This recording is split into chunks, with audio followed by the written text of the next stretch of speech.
the signal arrives out of static. No preamble, no context. Ammunition shot off, arms and equipment destroyed. In accordance with orders received, the Afrika Korps has fought itself to the condition where it can fight no more. The Deutsches Afrika Korps must rise again. Haya Safari. Tunisia, May 13, 1943.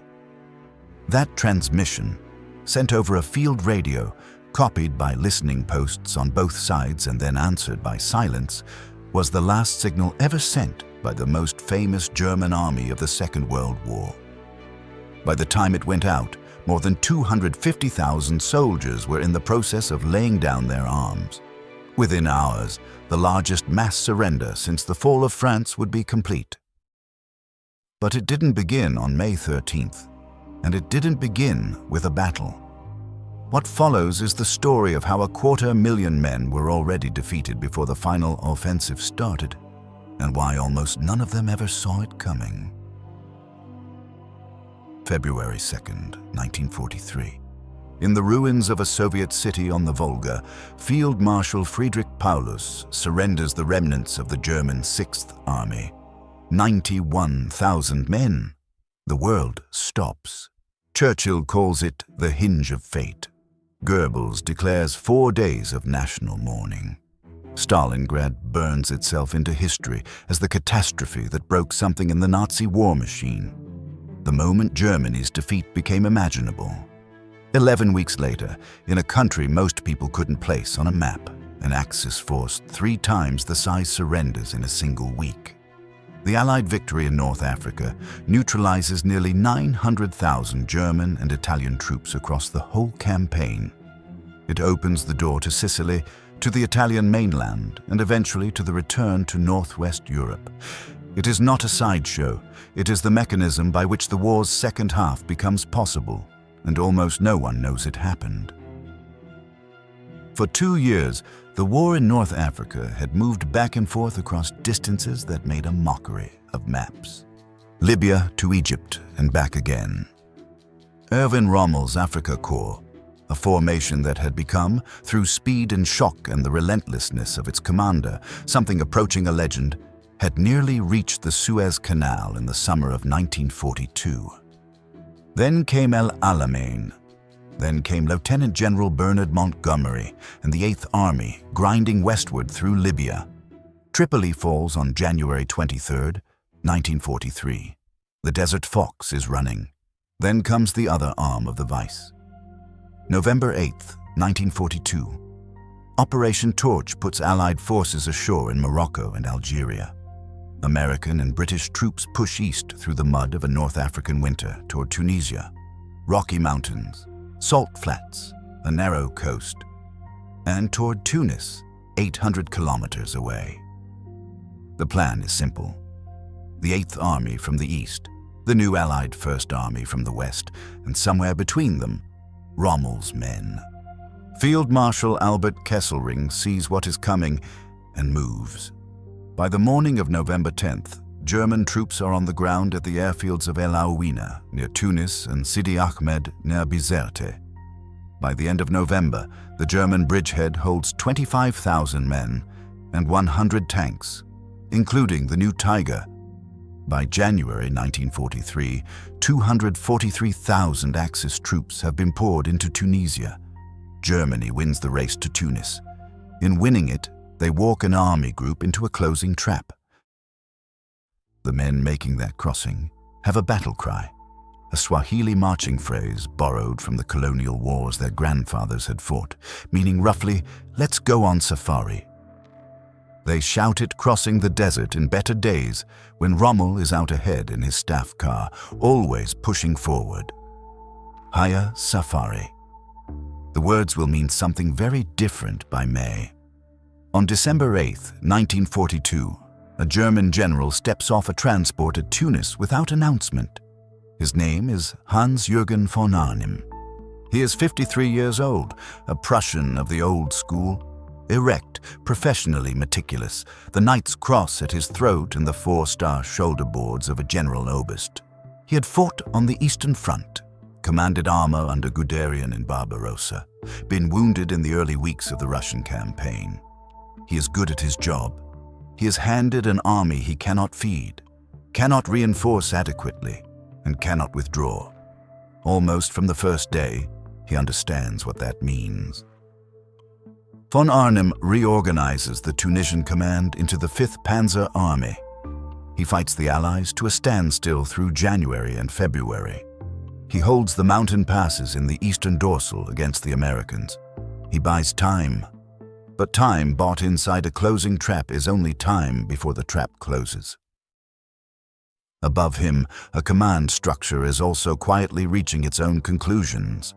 Rommel, the man who built the Afrika Korps, who had nearly touched the Nile, tells Hitler by early 1943 that the position in Tunisia is untenable.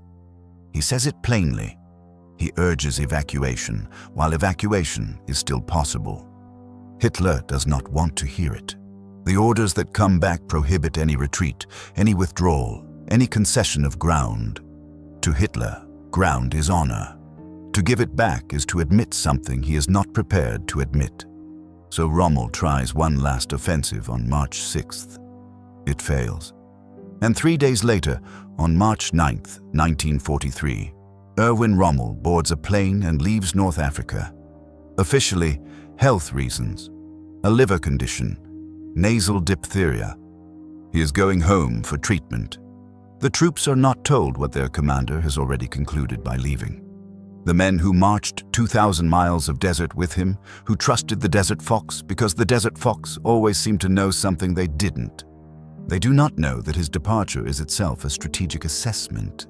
The position is untenable. He knows he is gone. Kasserine has also gone. The men stay. By March 1943, von Arnim commands Army Group Africa under Hitler's direct orders to hold at all costs. He will hold. He will fight. He will not be permitted to save anyone. The only question remaining is how long the end takes. There is, in April 1943, a basement in Buckinghamshire, England. Men and women sit at desks and machines and read the radio traffic of the German Luftwaffe. They have been reading German codes for years, the famous Enigma traffic, the high-grade cipher systems. But in Tunisia, something else is giving them even more. The transport schedules of the Axis Air Corridor, the logistical lifeline keeping 250,000 men alive in the Tunisian pocket, are encoded in low-grade Luftwaffe ciphers that the Germans never imagined were broken. The Axis is flying timetabled routes on predictable schedules in aircraft with known call signs, and Bletchley Park is reading every departure notice before the planes leave the runway. The Axis Transport Command has calculated they are safe. Their reasoning is sound as far as it goes. The crossing from Sicily to Tunisia takes roughly 90 minutes. Even if the Allies detected a takeoff, they couldn't scramble fighters and reach the area in time to intercept. The math works. What they don't know is that their enemy isn't reacting to takeoffs. Their enemy already knows. The flights are not being detected. They are being scheduled by the other side. Over 100 Axis missions fly daily as April begins. Junkers, Ju-52 transports, Italian Savoia, Marchetti SM-82s, and the enormous Messerschmitt Me-323 Gigantes, the largest land-based transport aircraft in the German inventory, each capable of carrying 4 times the load of a normal transport. Fuel, ammunition, food. The pocket depends on these flights. Without them, the army inside begins to die. Operation Flax begins on April 5th. Allied fighters, vectored by ultra-intelligence to precise intercept positions, hit an Axis convoy over the Sicilian Channel. 11 German transports go down. American B-17S hit the survivors on the ground in Tunisia as they unload. B-25s strike 3 Sicilian airfields, while fully loaded transports are warming up on the concrete. The Luftwaffe loses 25 transports in a single day. The Allies lose 3 aircraft. Inside the pocket, The men notice only that the supplies are getting thinner. April 18th, 1943. Palm Sunday, 27, me 323 giants form up over Sicily. Each one carries 4 times what a standard transport can lift. Their cargo is fuel and ammunition, exactly what the Africa Corps needs most. They have a fighter escort. They take off. The 90-minute crossing and safety. 7 Allied fighter squadrons are already in position. They have been waiting. The intercept is not a reaction. It is an appointment. 21 of the 27 transports are destroyed. 6 survive. Hundreds of tons of fuel and ammunition that 250,000 men are depending on sink into the Sicilian Channel. The men flying those aircraft die without ever knowing that anyone was reading their schedules. They die believing the sky was safe. 3 days later, code breakers at Bletchley Park decrypt an emergency order from Hermann Göring. All transport flights to Tunisia are immediately to fly at night. Too late, too few, too transparent. The order itself tells the Allies everything they need to know about the state of German command's understanding. The air bridge is not struggling, it is gone. Inside the pocket, the fuel stops coming. Tanks that chased the British across Libya sit immobile, their crews counting shells. Artillery fires deliberately, preserving rounds for moments that may not come. Some Luftwaffe ground personnel are now being squeezed into the cockpits of Bf 109 fighters, 2 men in a space designed for 1, because flying in a transport has become too dangerous. They are evacuating themselves in 1s and 2s through the only route left, while 250,000 men below them have no route at all. The trap is not closing, it has already closed. What remains is only the time before those inside understand it. Come down from the air corridor and onto the ground. By April, the Axis perimeter has been compressed to a ring roughly 100 miles around Tunis and Bizerte. The Africa Corps and von Arnim's forces have joined into a single defensive line. From the higher ridge lines, soldiers could see the Mediterranean, blue and flat, impossibly close, the sea that goes to Sicily, the sea they are not permitted to cross.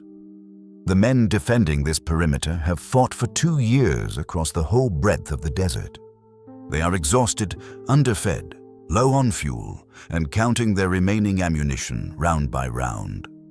On April 18th, the same day the Palm Sunday massacre is destroying 21 giants over the Channel. A captured German order makes its way to Allied intelligence. It has been circulating inside the pocket. Berlin has noticed something. Non-commissioned officers, the document states, have been encouraging their men to surrender in situations that are not hopeless. This cannot be tolerated. The order is clear. Any soldier who surrenders without due cause and any relative of that soldier will face punishment after the war.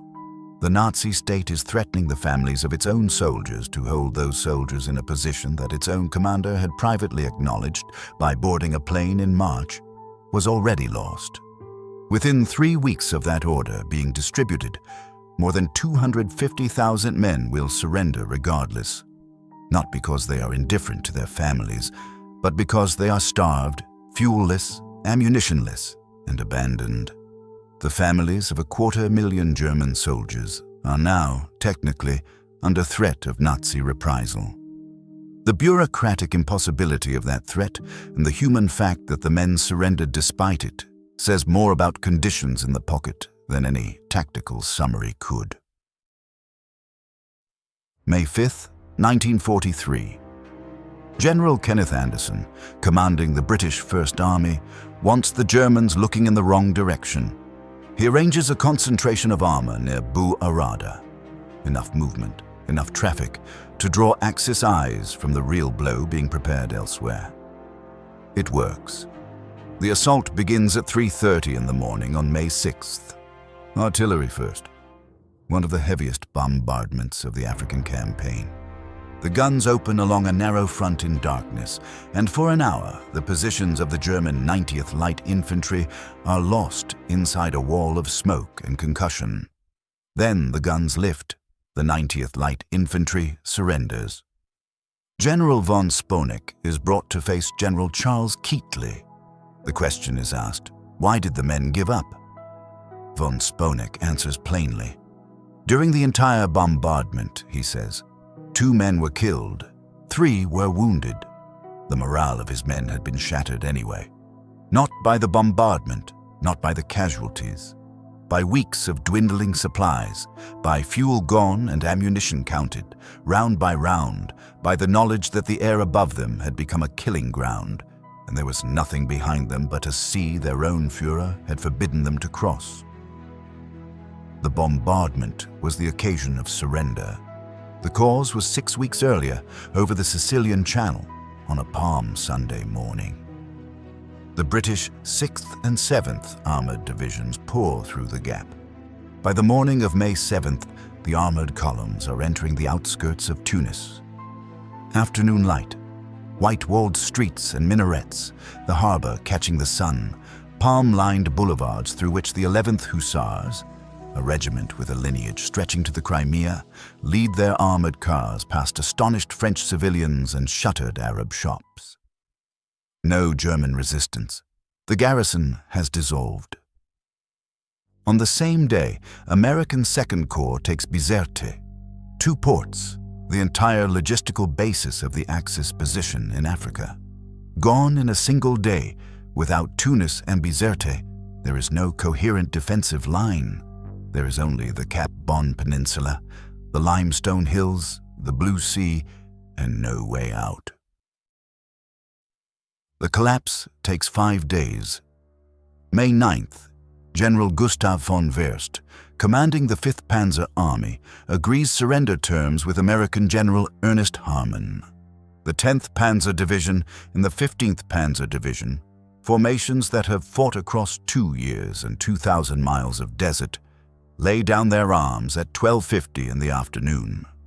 10,000 men of Kampfgruppe Pfeiffer surrender in a single batch.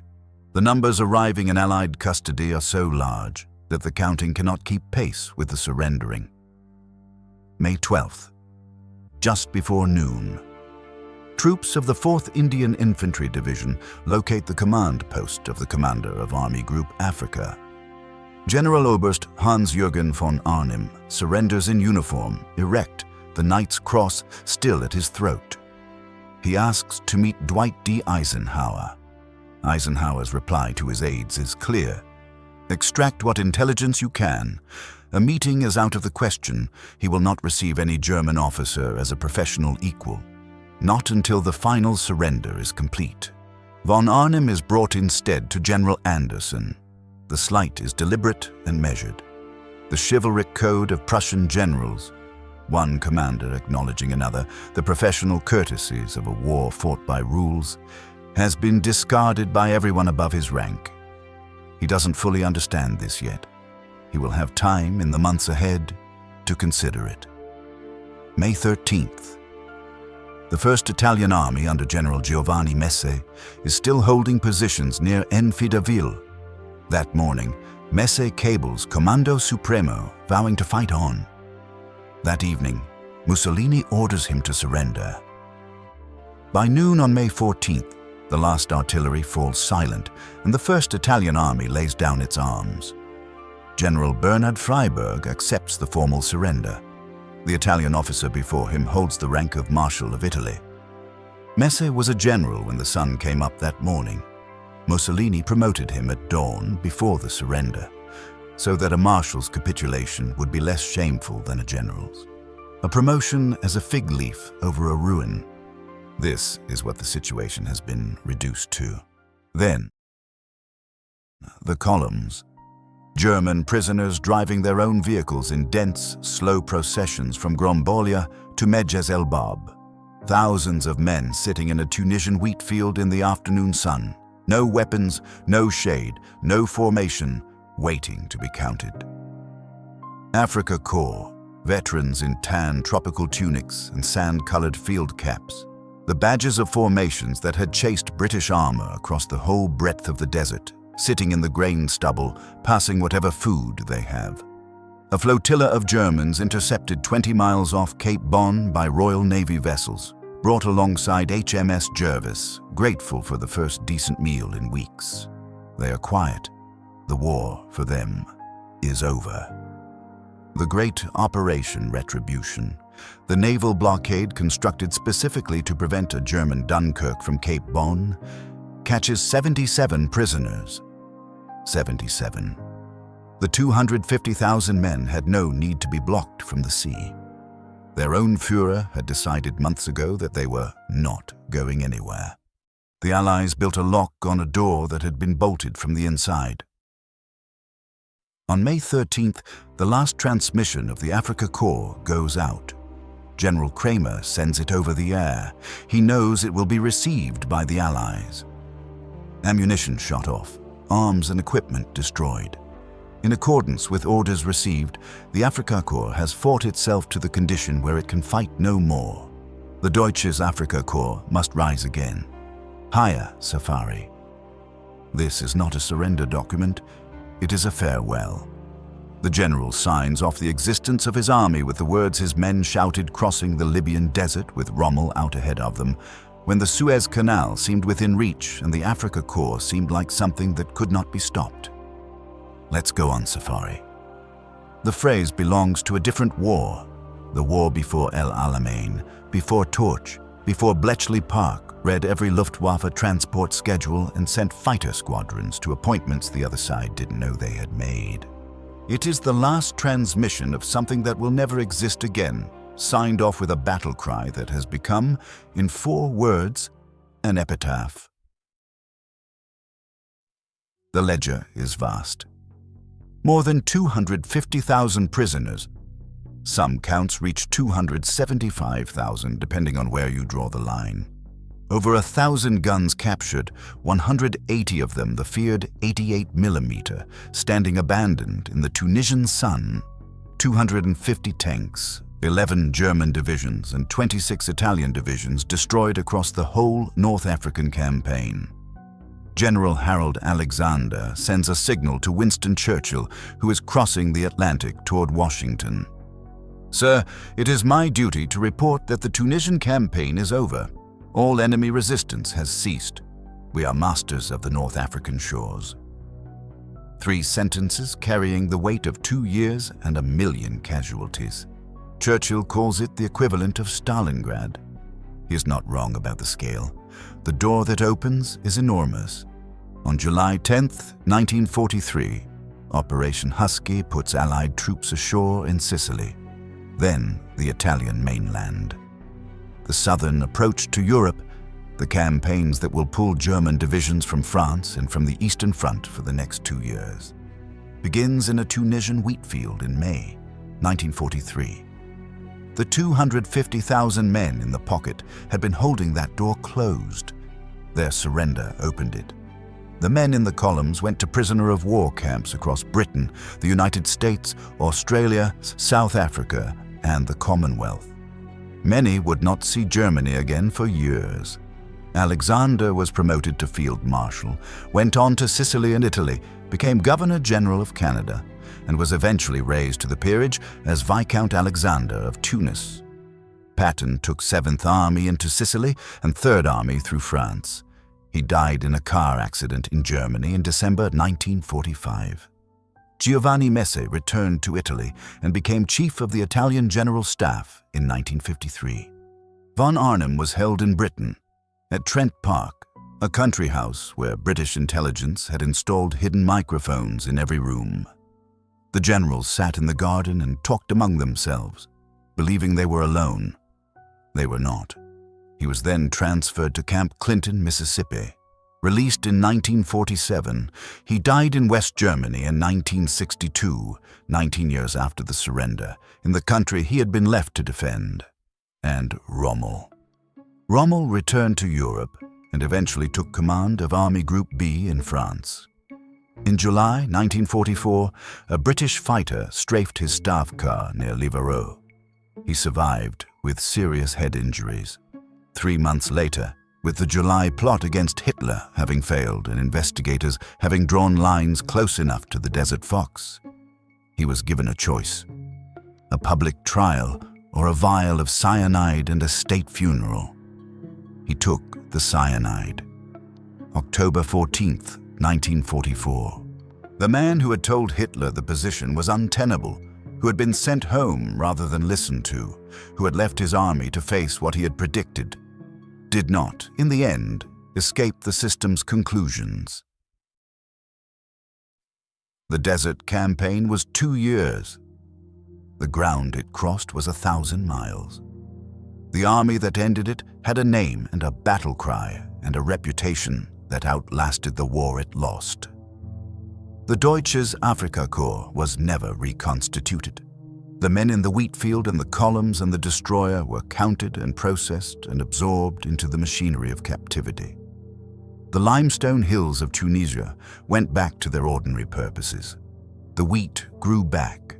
The last radio transmission of the Afrika Korps asked for a resurrection that never came. Haya Safari. The radio fell silent.